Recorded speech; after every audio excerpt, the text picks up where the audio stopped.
Okay, we are live. Hey everybody, welcome. Welcome back to another episode of DESIGNathon, the second to last of the season. And we have an amazing topic and a great panel today.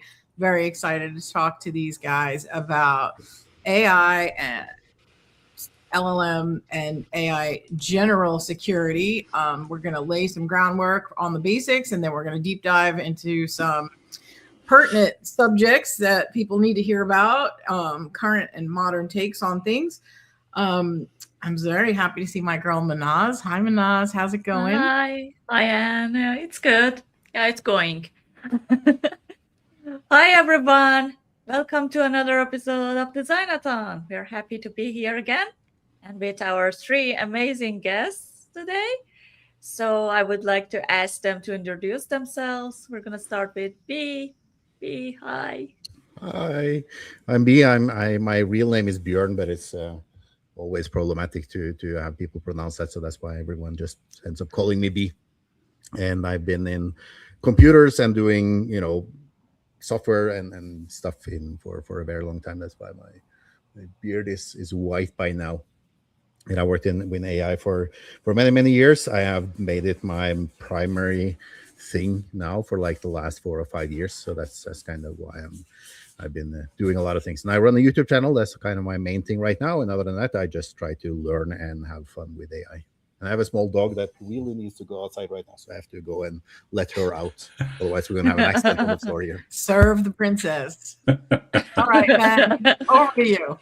Hey, my name's Ben. I do new product development. I've been basically working for the last 25 years doing mostly 0 to 1 in different fields. So I've done everything from web back in the day, like 2001 back in the day, all the way through to recently my title is officially principal architect, but that means I wear all the hats at a startup that does schematic analysis for electronics. In the meantime, I've done video games, I've worked in aviation, healthcare, I've done multiple startups.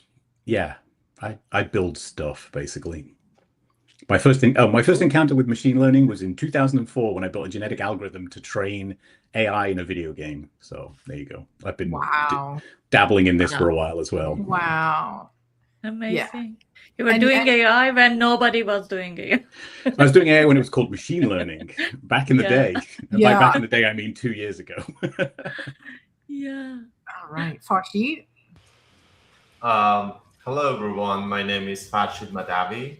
And I started programming from back in middle school, kind of like the time we had Commodore 64, and at the school we have 386 and those kind of machines, starting with basic, QBasic, those kind of things.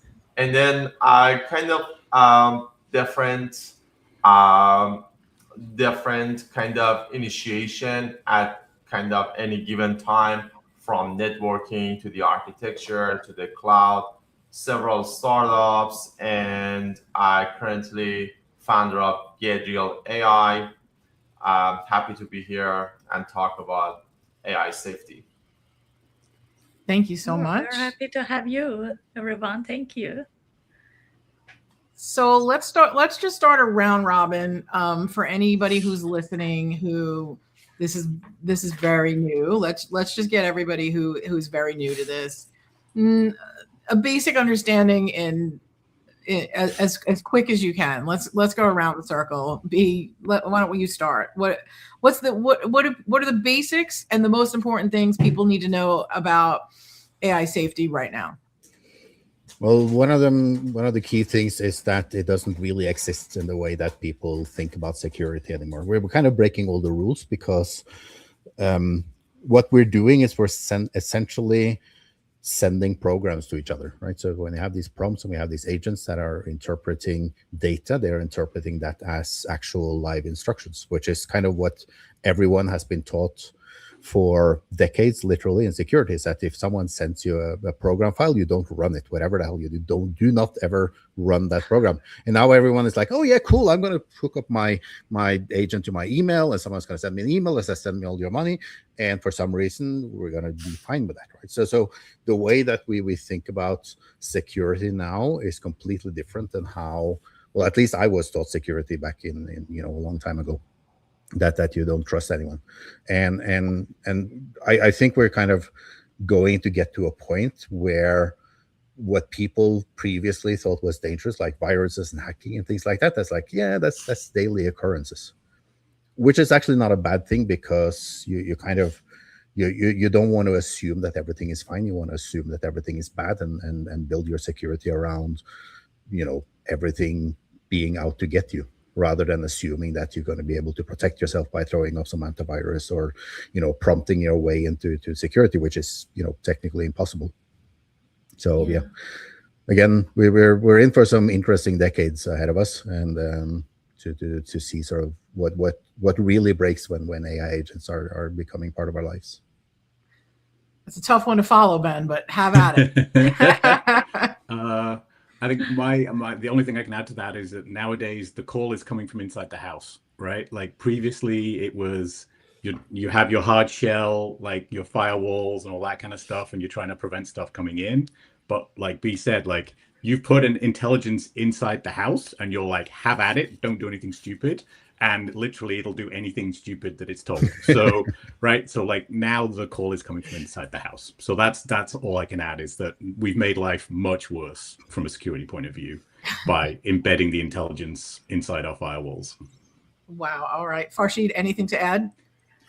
Kind of like on top of everything that Dave mentioned, we have a traditional world, and kind of it's crazy we call that traditional world. Kind of think about web application, API, kind of networks, which is like very deterministic. We can measure everything, we can understand the behavior. And now we are coming to a probabilistic world, which we cannot even understand, like, what's happening, like a really down the, like these machines. And I'll think about that. I have kind of like talking about something. Think about very basic stuff. Ask an AI how to make steak, and ask 10 times, or maybe from 10 different AI. Overall, everything's right, but you get kind of like a very different variations. And these kind of variations we didn't have in the AI world. We didn't have in our kind of like digital world. We had on the kind of social, when people are talking about something and everyone kind of have their own opinion.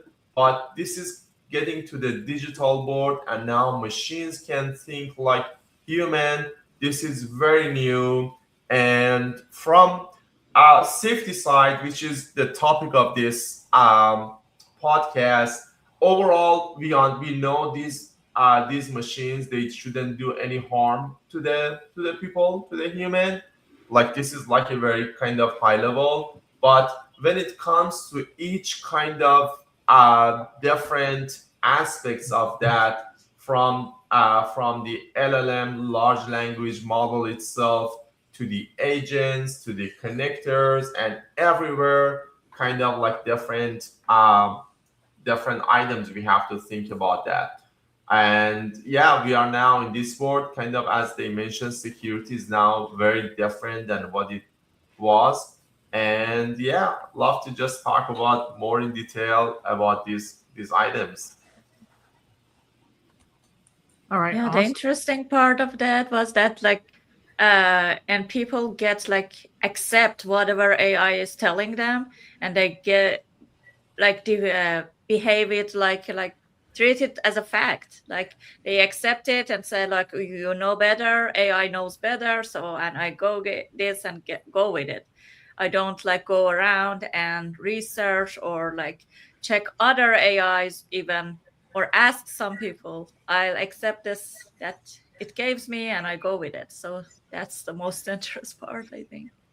Yeah, and I think there's just categories. I wonder if we can name them in the sense of like what Manaz was saying, it's the LLM user, and then we have agents, and then we have businesses, and then we have enterprise, and I feel like they all have their own separate issues. Which are you guys the most concerned about? I mean, I think embedding agents inside business or enterprises, like I was saying, like if you start embedding intelligences inside your, your business, and you're embedding the attacker, right? You're basically leaving these things ready for like that, like just, I mean, this was happening years ago. I mean, this is probably less than a year ago, but like AI time. Yeah, AI time. Whatever it was like Air Canada or something. Somebody convinced it to give it a flight for $1, right? And then they were like, no. And the courts were like, well, you shouldn't have done that, right? And that's like the funny end of the scale. Imagine that, but it's like exfiltrating all of the social security numbers from your database, or all of the credit card numbers from your database, right? And that's the world we're in now. But that's been happening for a long time, and that's what I was saying initially, that to me it doesn't really, and we talked about this before we went live as well, that security hasn't really changed. It's just that now it's a lot more visible, because we have had, like if we just rewind our brains 3 or 4 or 5 years back before we had this LLM boom, we had the same issues, right? Your grandparents were still being conned by someone calling and saying, oh, I need $10,000 in Bitcoin. Can you just to get out of jail right now, right? And we still fell for that. Well, I didn't, but a lot of people fell for that. And we still had Visa cards, and we had email addresses, we had social security data leaked online. This isn't new. The only thing that's different now is that we have a much bigger wave of these potential issues.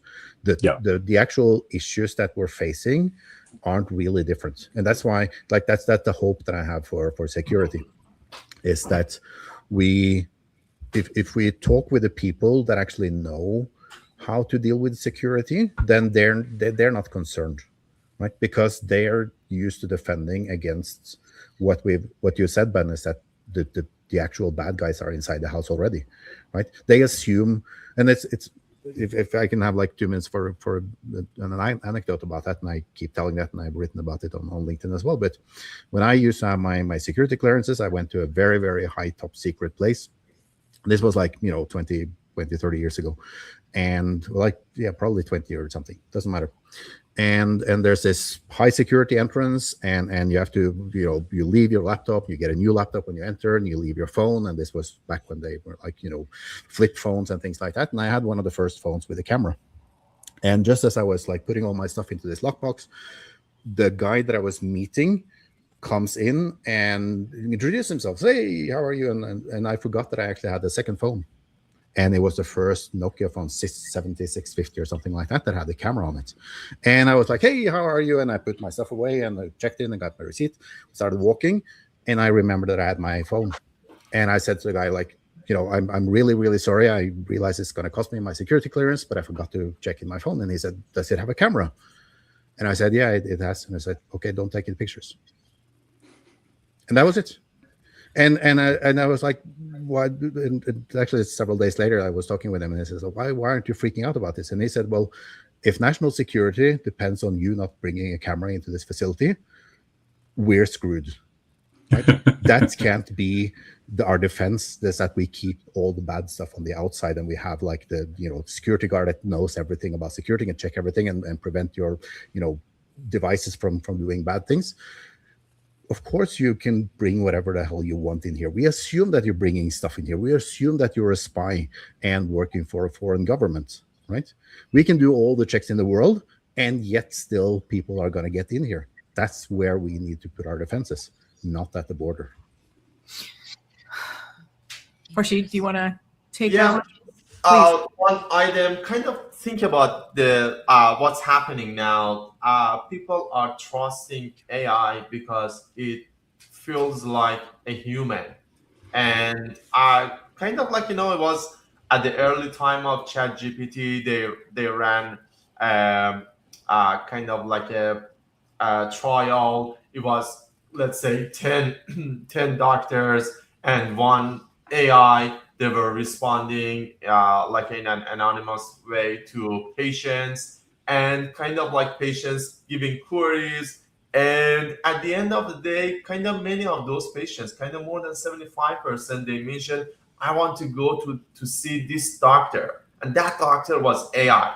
Because kind of like, other doctors, for example, you're saying, hey, I have a headache. Okay, go have these pills, like, it fix your headache. But AI, I know this is like a very, a time that's like, very pressure, like, for you, but just think about like, have more water and this and that, and then you can have the pills. So it feels like human. And because of that, people are trusting that without kind of cross validation and understanding, is it like a really a hallucination, or is it kind of like a real fact it gives to me? On the security side, I'll think about our kind of defenses are built for human. For example, think about, let's talk about coding. Let's talk about a developer writing the code. And kind of back in the time, we had an average developer writing 3 lines of code a day. And now with this AI coder, think about Claude Code, think about Codex, a person can write 100,000 lines of code a day. And the volume and velocity of the code that's getting to the pipeline on the CI for the gates to validate that, those gates are not built for this volume and velocity of the code. And because of that, since that's now a bottleneck that's not working, developers, people that like involved in that kind of level, they try to just skip that level. And asking AI, can you review your own code and tell me, is it like, safe for me? And just AI review that and finding some problems and fixing that.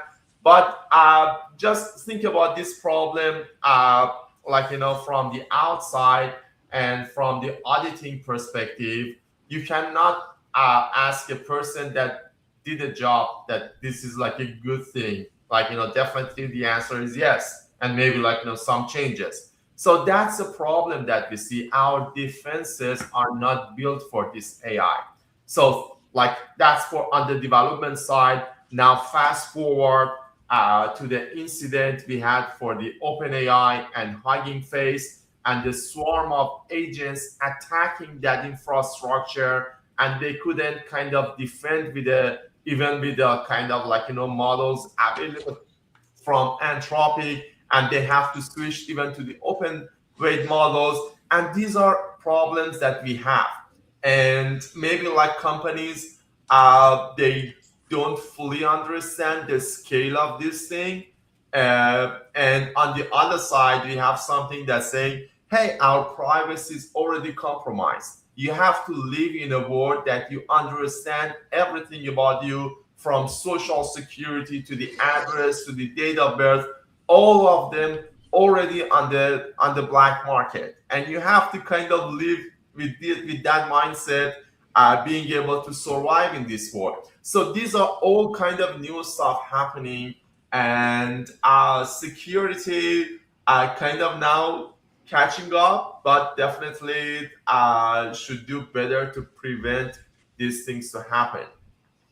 Do you think, I was going to ask B, so do you think, I mean, I totally agree with you. It's the defense in depth, is required and is expected in like large scale organizations. Do you think that I wonder about the pace of this, like if you read about the like OpenAI agentic sort of like Hugging Face stuff, it was fast and hard, but not necessarily very smart, right? But there's just the pace, just the volume and the like relentlessness of it, I think is a new feature of the attack surface. Absolutely.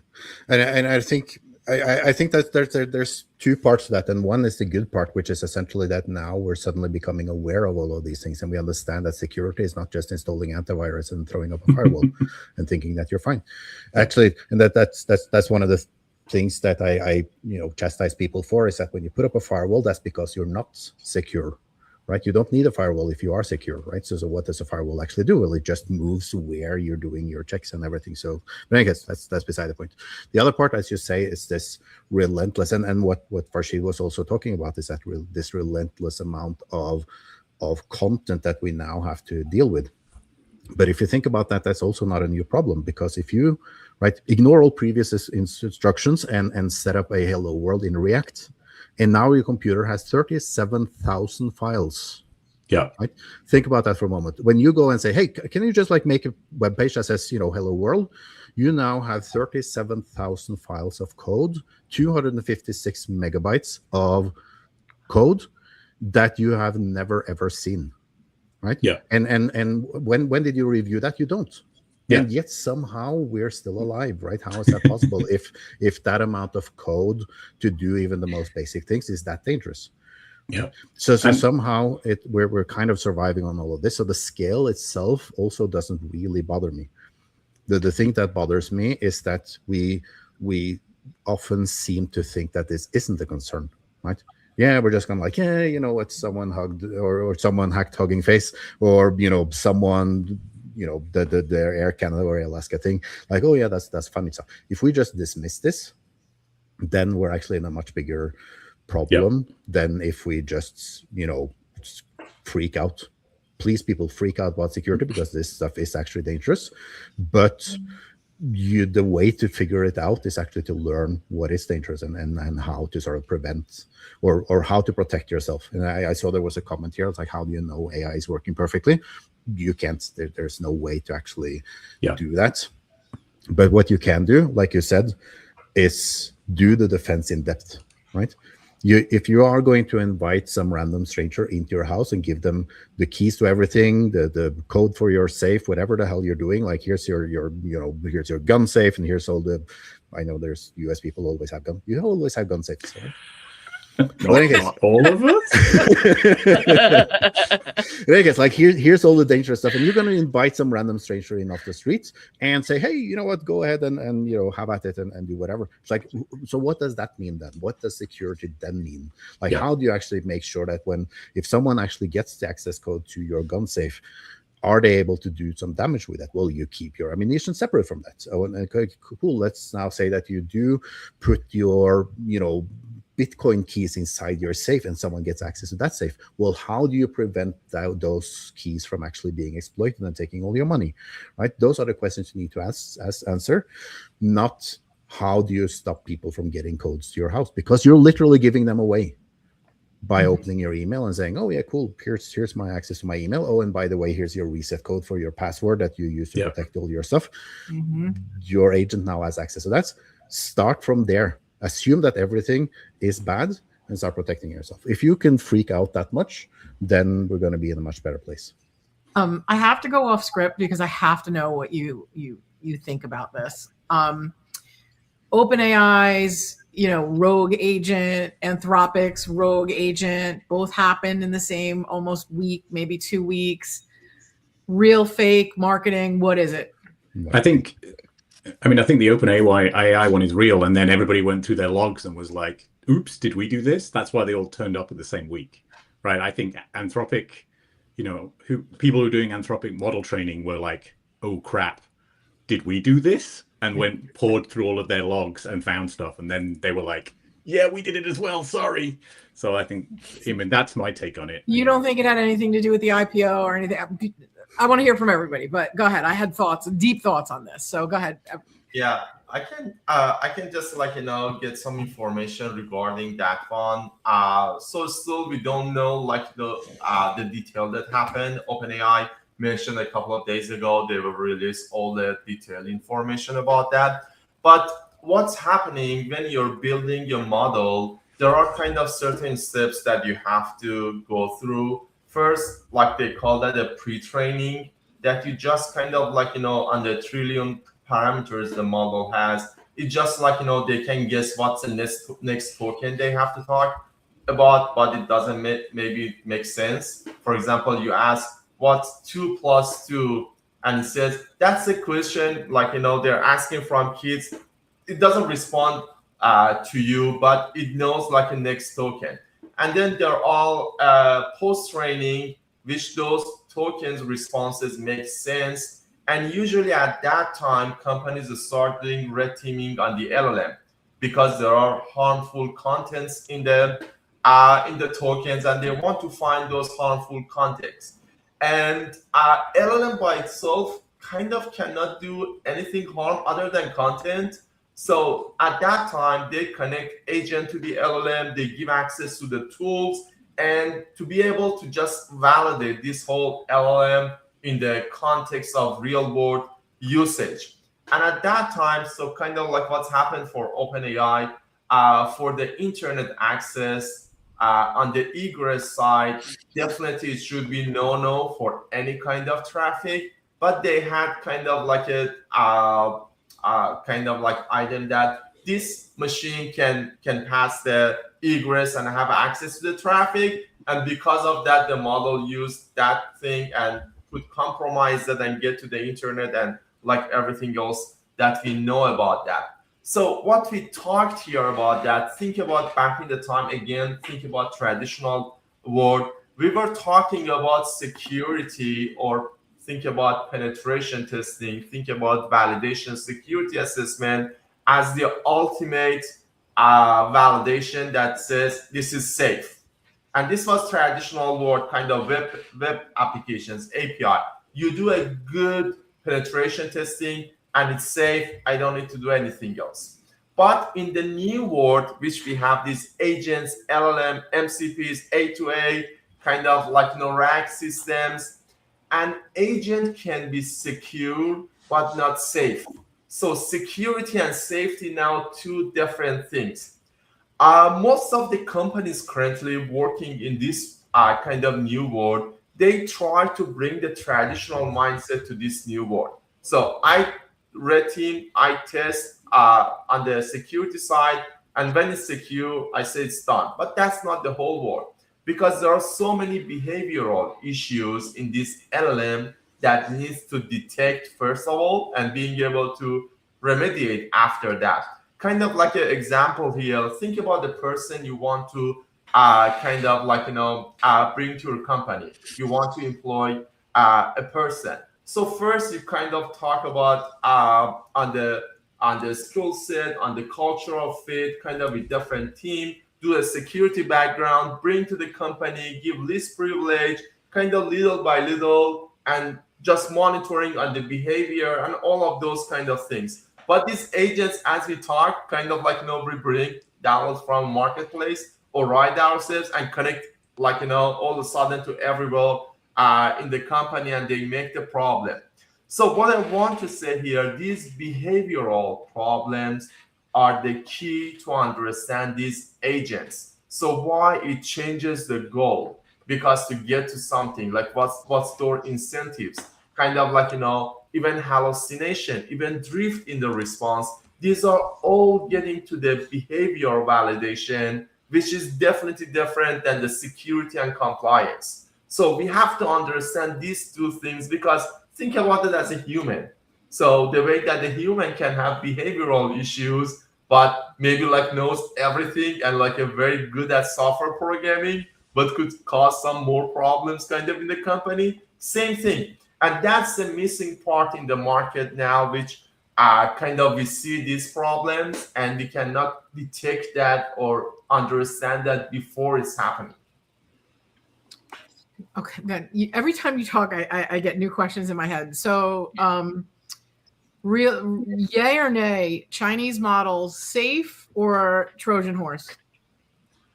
So again, like, think about at the model level. So the most harm a model can do for you is just like, spit out bad content. So that's all a model can do for you. But everything that's coming around the model, the policy layer that you have, the agents, all of those are what makes the whole thing a safe box or not. Let's get back to the experience for the Hugging Face. Kind of like, if you read the whole story, at the time, the swarm of agents from OpenAI attacked the Hugging Face. They wanted to use their SOC team, and they the SOC with the Opus model, being able to just find out all of these problems and kind of block them. At one point, the policy layer on top of Opus say, hey, this is not kind of like, in my kind of like a policy, this is no, and I cannot continue with you. So Hugging Face, at the end of the day, create a GLM model, which is from ZAI, Chinese open weight model, build their own SOC team with the open weight model, being able to defend a kind of like what's coming from OpenAI. This is kind of like an irony of like, what's happening there. So in my mind, I'm working in the security, I'm working in the offensive security, like a validation.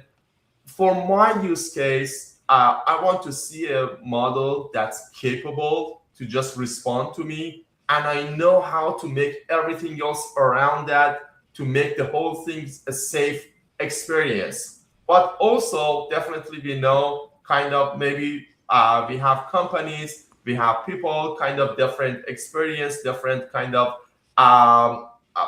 like a hands-on knowledge level, and maybe everyone cannot do that.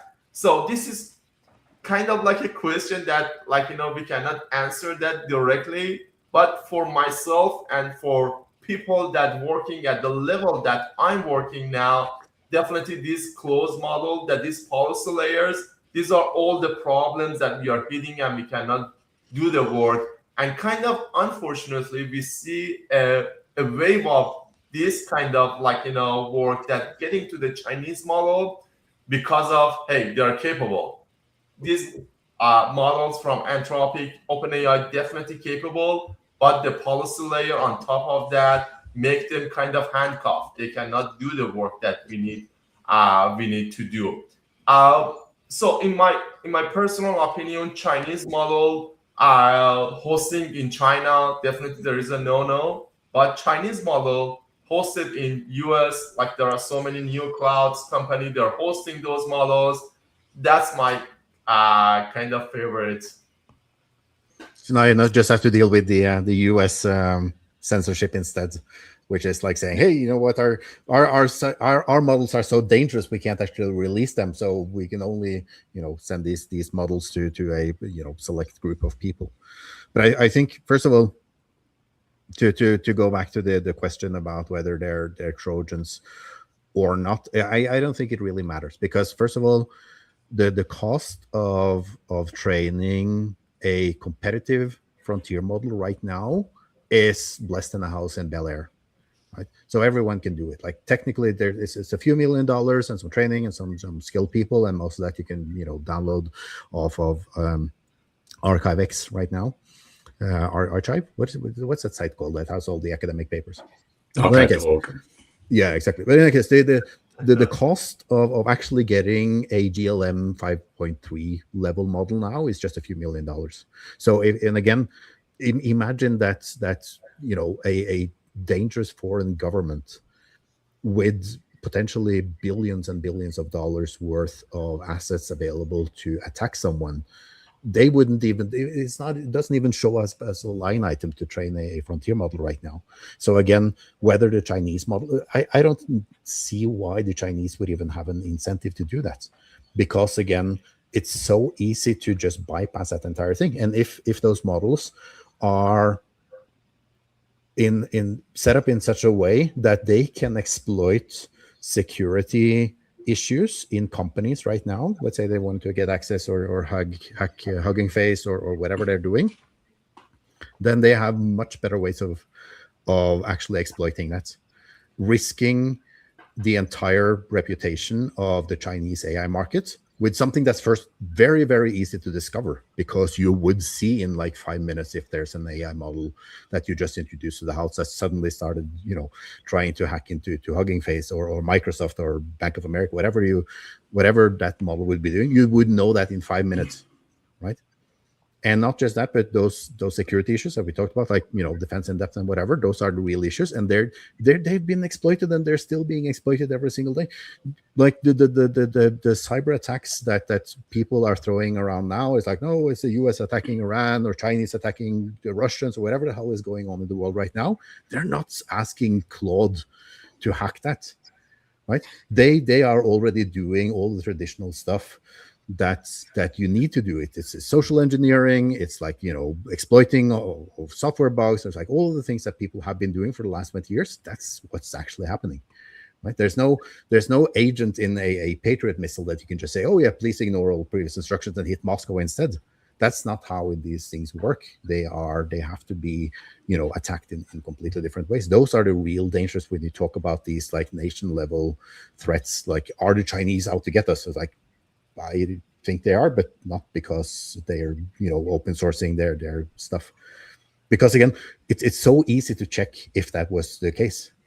They would literally just have like a giant neon sign that says, here's how we did it. Go and do the same thing yourself. And if you find something wrong, well, whoops, I guess we just like ruined our entire nation's reputation for being at the forefront of AI, just so we could like, figure out what your browsing history is. That doesn't make any sense. Yeah. Ben, what do you think? I think so I agree with B and Farsid about the technical aspects of this. Definitely I think if you were saying, is this a Trojan horse? It's an economic Trojan horse. Like, if you can give away a frontier model, you're just undermining the value of the money that's been invested by OpenAI and Anthropic, right? Like, it's arguable that by constantly putting out free models, you're preventing the accumulation of value into those companies. Because if it ever gets too expensive for me to go buy a token from Anthropic, I can go buy a token from a free model that is 95% as good, right? So I think if you're saying, is this a Trojan horse, it's more like an economic one. I think the Chinese are betting on, in the end, robots are going to be where the value is stored and not the models. So I think the fear was if you use it as a coding agent, they're slipping code in that is going to be able to, no. They're not that good. The models aren't that good. But that's the kind of stuff you see, legitimate or maybe not so legitimate journalists writing. And it's like, I always say the most important skill right now is knowing what to pay attention to and give your energy to. And then you see articles written by, like Wired or whatever tech magazine, and you're like, oh no, this is going to happen. And then you talk to actual experts, which I know, influencers are trumping experts right now. It's why I do this podcast. And people, I just felt it was really important to ask that question, because if you're not deeply technical, you believe that stuff. Yeah, right? I'm pretty technical, and I was wondering. It didn't sound like instinctually. I felt like I don't think so, but I'm very glad you all kind of. So about code, B made the perfect point about code, right? Like the entire pyramid on which you build code, you don't read any of it, right? So I do find it like, I've been a software engineer for 25 years. My industry is a completely different place than it was 18 months ago, right? Oh. It's weird, but we trust, we have processes to like how you test and trust code, right? So like code review has never been the thing that you did to, protect bad code. I don't know if you've noticed, but humans also suck at writing code, right? Like we're really bad at it. The reason like AI does such a phenomenal job of like writing code is we're really bad at it. So we had to build a lot of tools to get good at it. And those tools are exactly what AI uses to like be brilliant at it. So like, I'm personally of the opinion, like nobody buys code, right? Like people buy products. You don't go to the code store and like, I'd like a meter of code, please. It's like, it's a pointless question. So anyway, Chinese models are not adding subtle bugs because A, that's really hard to do, even if you're a human, and B, to B's point, that was brilliant timing. It would be really obvious, as soon as you were like, a Kimi model tried to put a, prompt, something, SQL injection attack. I'm totally making stuff up here, but yeah.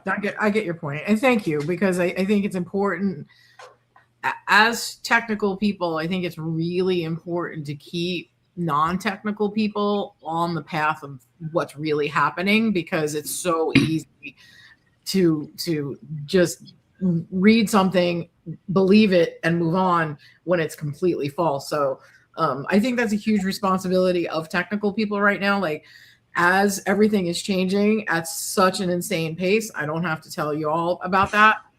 I keep saying, this technology is fetal. It's in its infancy.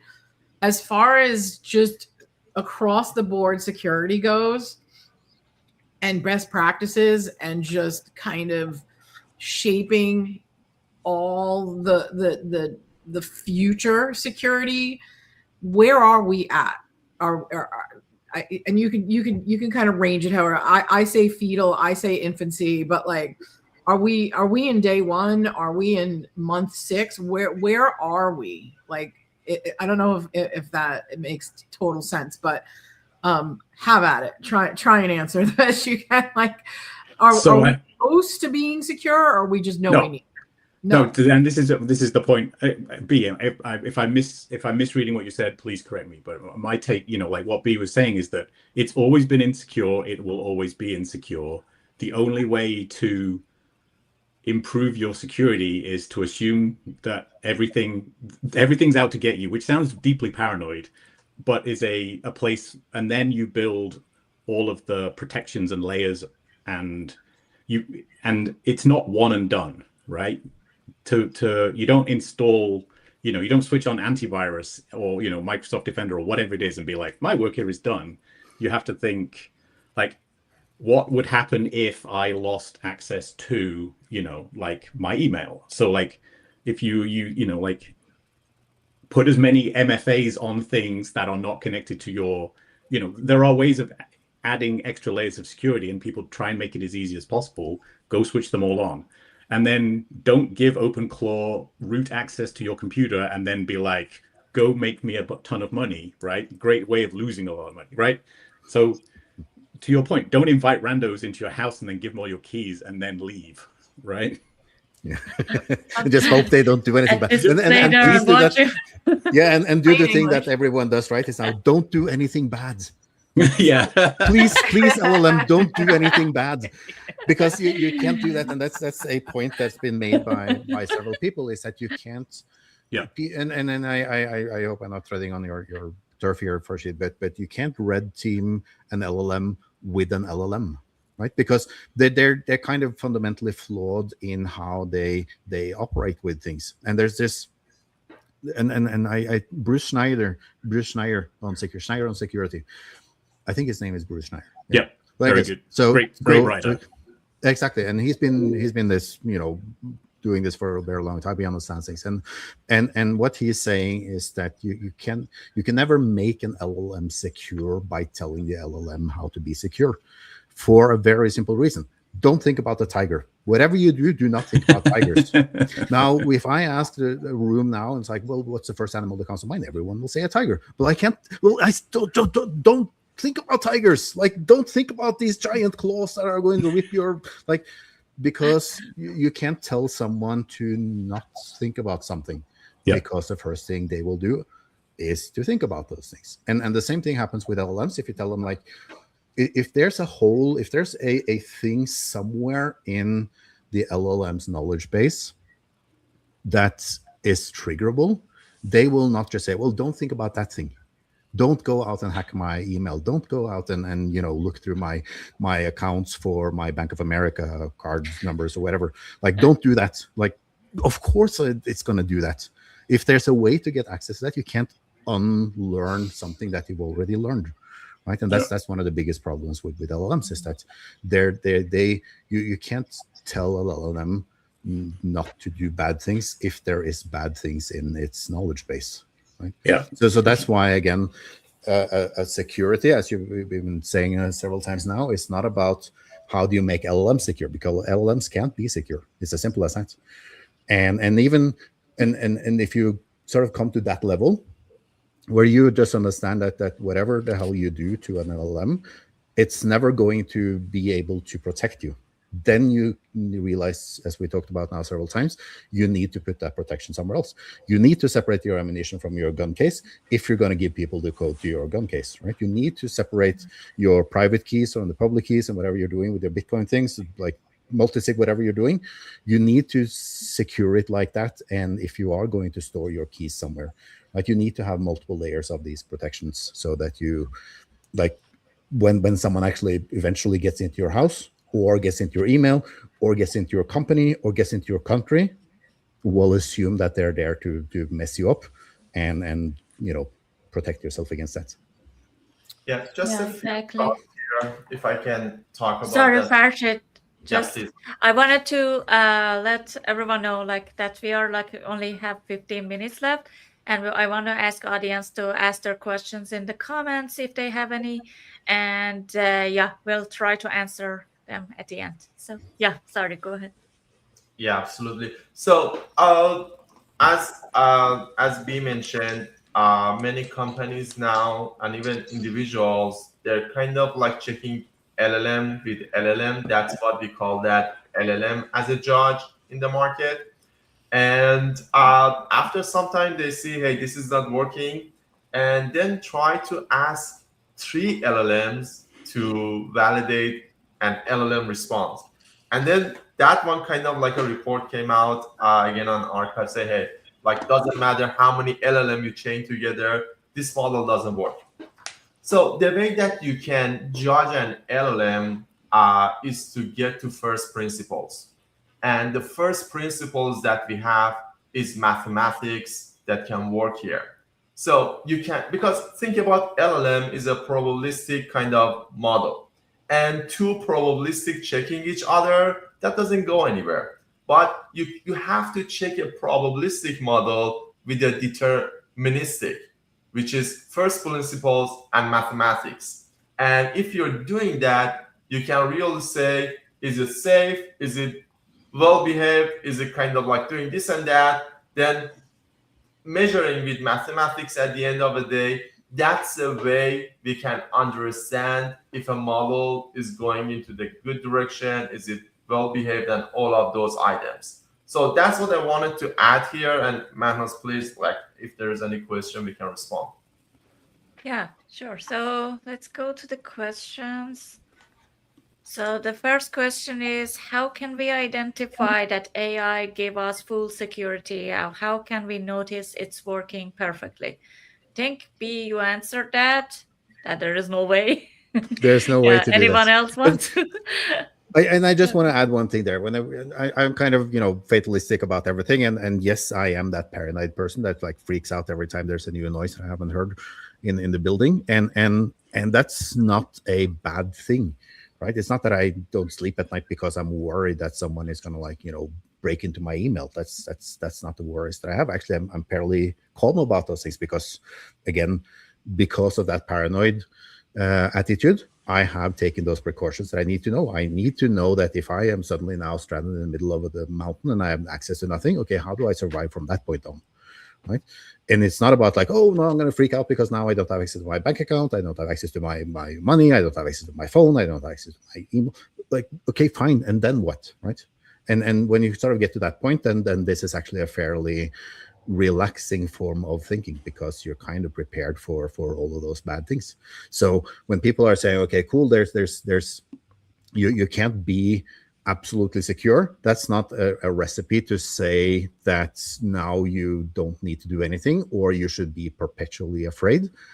It should just be be prepared. Like, learn how to actually deal with the situation if you lose access to all your electronics. Right? If your bank gets shut down, if your passport gets lost, like whatever the hell happens, just run through that in your head, make a plan for it. And now suddenly you don't need to worry about if someone steals your passport or gets access to your safe or takes all your money or whatever the hell happens. It's like, okay, cool. Now that's happened. Here's my plan and here's how I'm going to deal with it. So don't freak about like you can't be secure. No, that's right. You cannot be secure. But that's like, okay, cool. So just learn to deal with that. That totally is a great segue into my last question. If you could,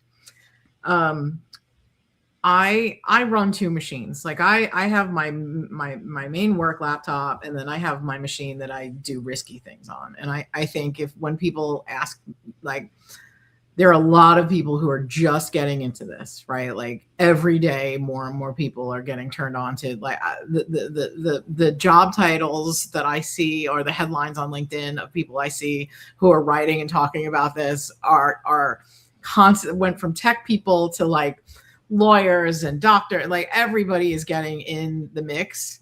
For somebody who's just getting started, what is the most important thing they can do to keep themselves moderately secure? So there are 3 legs to AI security, right? Does the model have access to the outside world, both input and output? So if somebody can send it any unconstrained input, so that's the first one. The second one is, does it have any access to things that you don't want stolen? And the third one is, can it get those out? And that's not as simple as the ultimate lockdown is it has no access to the internet. But as Hugging Face incident showed, that sandboxing things doesn't work. Particularly, it can be hacked because it turns out humans are bad at writing code. See my previous statement. So if you can break any one of these, this is Simon Willison called this the lethal trifecta.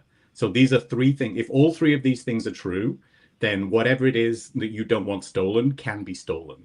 So you have to remove one of these 3 legs for it to be safe. So like if you're like, I'm going to run, like OpenClaw or Claude on my machine, right?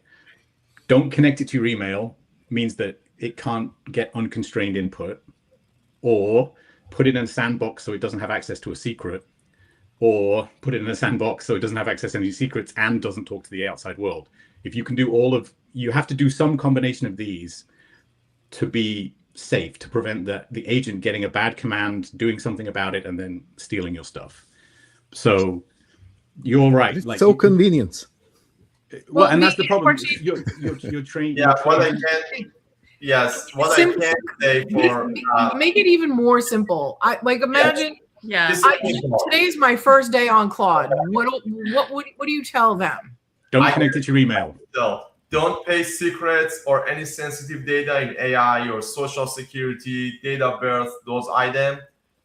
Treat AI output as something that you have to validate, not always right, and not give permission to AI to do everything for you, like in your computer. Think about like a dangerous permission that available. These are 3 items I can say for day 1 at work. Yeah, those are part of my. Here's the problem with that is that when you're saying that don't and this is why security models have always failed, because we're saying, oh yeah, do you consider this to be dangerous? Well, how would I know? Right, I'm a newbie. It's access to my email. Is that it? It's just my email. Like, what can? Yeah, exactly. What? How do you, as someone who has absolutely no idea about security, define if something is secure? Yeah. So fair enough. So the question that we should be asking is like, so well, before we do that, before we say, oh, don't do anything dangerous or don't do these things, like, well, stop them. Stop and don't do the thing that you're about to do. And figure out what that actually means for you, right? So you don't need LLM today. You probably don't need LLM tomorrow. So take those 2 days, spend the weekend, sit down and learn some things. Understand what these things are. Understand what your life would look like if someone you don't trust, your worst enemy, got access to all of your keys right now. How would your life look like? Think about that for the weekend, right? Before you turn on your computer and go to ChatGPT and start telling it anything. Just don't. Exactly. And some people are saying like, I have nothing to be scared of. Like my life is fine. Like I don't have anything that get published and I'd be in trouble. And they don't know that even small things can go against them. Like if they are someday in trouble, or like if their information be in hands of some people that can take advantage of. So yeah. And not just that, but you're never the target, right? Nobody wants to hack you. You're not that important. Yeah. But what they do want to access is that someone who works at Microsoft, and that person that works at Microsoft trusts you because your kids are the same soccer team, whatever. And now suddenly there's a path into someone who has privileged access at Microsoft. So you're not the target. Nobody attacks you. Nobody wants to do. You're not that important. Sorry. Yeah. Exactly. Okay. Next question. at present we have so many AI models and also raised many more. So then how can we validate it's to get the best model from that all? I think the question is, how do we choose the best model for the job? Yeah, maybe. How do you choose the best employee for your company? Well, it depends Exactly. on what you're going to do. Right? Internally. Are you hiring this person to run the company, or are you hiring someone to take out the trash and clean the mirrors at the bathroom? It depends on what you're doing with it, and I think one of the biggest challenge that we have right now is that it's very, very hard for people to evaluate what works and what's good. So we hire the best thing that we can. We hire Elon Musk or Jeff Bezos or Bill Gates to do everything for us. So like, oh yeah, I need to fill up the paper and the printer. It's like, cool, let's hire Elon Musk to do that for us. We buy these massive models to do things that are completely trivial. Right? You can get away with something that runs on your phone right now to actually do a lot of the meaningful tasks that you can do with AI. You don't need these massive models, but it's very hard for people to understand and judge and sort of be on top of this if you don't do it on a regular basis. So people just say, ChatGPT or Claude or whatever. It's like, oh, we're just going to buy the most expensive thing we have, and burn down Borneo and then wipe out the orangutans. That's fine, as long as I can figure out the recipe for chicken soup. Yeah, I mean, in practical terms, it's like start with the simplest model and then see how it works. And if you're not getting what you want, kind of work your way up. Or you could start at the top and work your way down, but it's cheaper to start yourself at the bottom, right? I think the three of you should do a practical course for noobs, because I think what Bjorn said is the most profound thing. Stop prompting and go upskill and learn. I think that's the takeaway of the day. And I feel like I feel like I post about that constantly, like upskill. All right, we have 4 minutes left. Farshid, you want to say something about these questions? They said all the things that need to be said. So definitely. Okay, any last thing you want to add? And any last questions? Parting words from each of you? I wanted to just encourage everyone that if you are going to read something about security, whether it's about LLM or AIs in general, so start with Bruce Schneier, because he writes very, very understandable. Yep. And the things that he says is not meant to be hyped and marketed. Right? He's not going to be the one that tells you, oh, OpenAI hacked, Anthropic, and now, SpaceX is going to be good. No, it doesn't work like that for him. So he writes things that are really, really profound and are built from, 30, 40 years of actual practical experience understanding security. So if you want to start something and you have this weekend and you choose to walk the dog and listen to a podcast or something like that, and then, have your favorite LLM make a podcast of one of Bruce Schneier's articles. The other person I read a lot of is a guy called Simon Willison.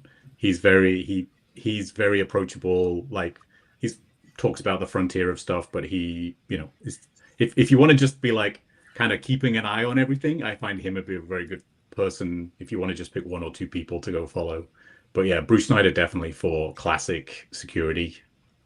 I mean, just security, not in classic security, but he's done classic security and modern security, whatever that is. And usually I use AI to learn, so I'm not kind of like, using other source. And my favorite prompt is explain something hard to me as I'm 5-year-old. And that's the best way I can learn stuff. Yeah, especially those Arcturix articles, like grab those articles, throw them in there and say, explain this to me on a 6th grade level is what I can't get through a white paper. Are you kidding me? I have the brain of a 14-year-old TikTok addict. Like, I mean, also they're written for academics. They're not actually written to be read by humans, right? So they're brutal. Translated back to a human. I think they're a form of abuse. So I think go find those very technical, difficult sources, and that's a great use of an LLM. I think personally. Yeah. All right, 1 minute. Okay, we have 1 minute. Yeah. So thank you everyone for listening to us. Yeah. Yeah, and thank you for joining, guys. You're welcome. Thank you for inviting us. Yeah. Absolutely. It's been great fun. Yeah, thanks so much. Have a good weekend. Have a good one. Bye. Thank you all. Bye.